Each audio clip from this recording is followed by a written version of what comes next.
স্টেশনের মাস্টার বললো আজ বিকাল 5:26 একটা ট্রেন আছে, সেটা ঘরঘটিয়ায় যায়। আজই আমি ঘরে ঘটিয়া যাব। ওনারে আপাতত স্যাংদোলা করে বাড়িতে নিয়ে যাও পাঁচু ভাইপো। তোকে আমি চ্যাংদোলা করে ঘোরাবো না, সম্পত্তিটা পেতে দে। ও বিশাল বড় উকিল ছিল, তারে ওই ঘরঘটিয়ায় সবাই মনে রেখেছে বাবু। উকিল ছিল মানে? রিটায়ারিং করে গেছে। এত কম বুঝিস কেন পাঁচু? আজ নিয়ে এসেছিস রে পাঁচু, চল দেখেই ভেতরে যাই। কাউকেই তো দেখতে পাচ্ছি না গো গুলটে মামা। আপনারা ভেতরে ঢুকে যা।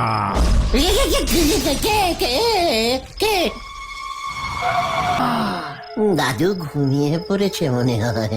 এসো হে গুলটে।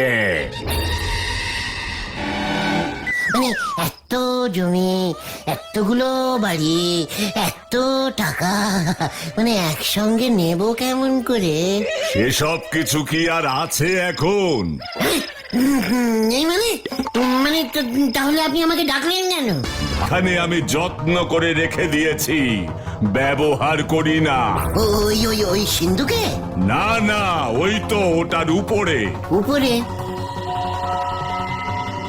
উপরে তো হ্যারিকেন। ওটা চিঠি দিয়ে ডেকে এনে আমার হাতে হ্যারিকেন ধরিয়ে দিচ্ছেন। আমি আপনার নামে মানে মামলা করব, মামলা। আমাকে আর পাবে কোথায় হে গুলটে? আজ যে আমার আত্মা মুক্তি পেল। কি বুঝেছিলাম যে আবার বিপদ হতে যাচ্ছে, তাই গ্রাম থেকে লোকজন নিয়ে আপনাদের উদ্ধার করতে আসলাম। তখনই তো দেখলাম আপনারা দৌড়ে ওই বাড়ি থেকে বেরিয়ে আসছেন। আমার হাতে হ্যারিকেন ধরিয়ে দিল রে,